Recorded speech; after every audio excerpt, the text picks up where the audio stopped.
Well, it was a dark and stormy night. It really was. It was very dark, and the wind was blowing quite a bit, and our lights went out, and my son and I were having our dinner in the kitchen, and all of a sudden we heard a kaboom, a noise that boded ill because we'd never heard anything like that.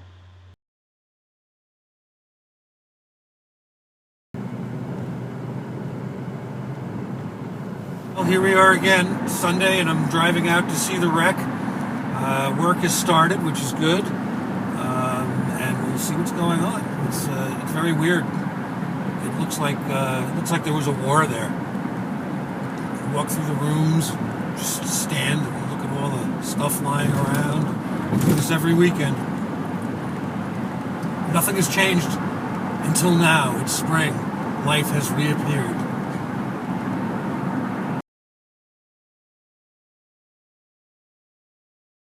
The worst was when I first came home and saw it, and I walked into my house and it smelled horrible. Like all the seawater had been like the extra seawater had been sitting in there.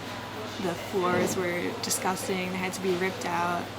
They were like curving all over the place, and you couldn't really walk around.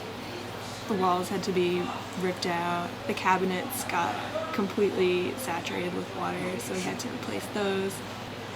It was hard to see other people's damage because it was mostly inside their houses. Well, the plaster was off the roof here and insulation was hanging down. And I was still like, well, all right, it's not so bad. And then I, continued up the stairs like this. And I looked into this room here, the master bedroom, and half the wall was peeled off. It was like a foot and a half pushed out. When the hurricane hit, I was still in New Paltz, and all the bridges and highways were pretty much closed or had a lot of the damage, so there was really no way for me to get home very soon. And that was really hard because I just kept having to hear things either secondhand on the news or from my family what was going on. What makes Sandy special? This time of year, most tropical storms and hurricanes move east out to sea. Sandy's traveling north and will turn west, so its effects will be felt over a large land area. And this storm is monster-sized. Clouds stretching over 2,000 miles, tropical storm force winds more than 1,000 miles. When I came home for winter break, we could only live in really, really close quarters because the whole downstairs was unlivable, and that's where my parents' bedroom is. So we were squeezed into the bedroom, and so that was a really different vibe of the family relationship. But it wasn't horrible because we all understood what was going on and what we had to do. So we weren't fighting about it or anything. We all understood that had to be done. I've never really been worried about it being rebuilt. The insurance has been kept up, and there's a good amount of it, so it should be totally taken care of and be good as new when it's done. My mother's outlook is a little bleak at the moment.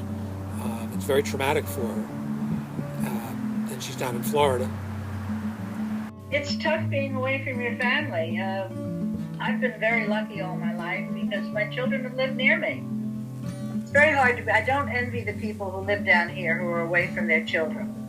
I was with a friend yesterday, and she's trying to get me to move to Florida. Now, I said if my whole family would move to Florida, that would be fine. But given the two, I'd rather be near my family. Worse is just when you're all alone. Being all alone is awful. I've been helped by so many people, and I know I should be very grateful, and I'm grateful, but my heart doesn't gladden. It's just very sad. And I'm going to cry in a minute, and I don't want to. The roof took all of the punishment, as well as the back wall of the house. Had it sliced through, we wouldn't have walked out alive.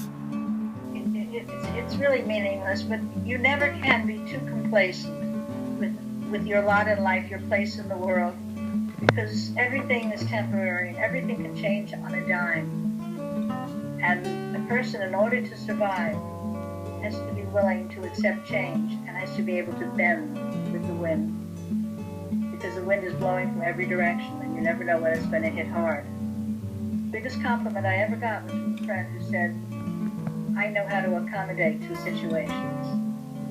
That's one of my strong points. And it's an important one. You have to know how to bend.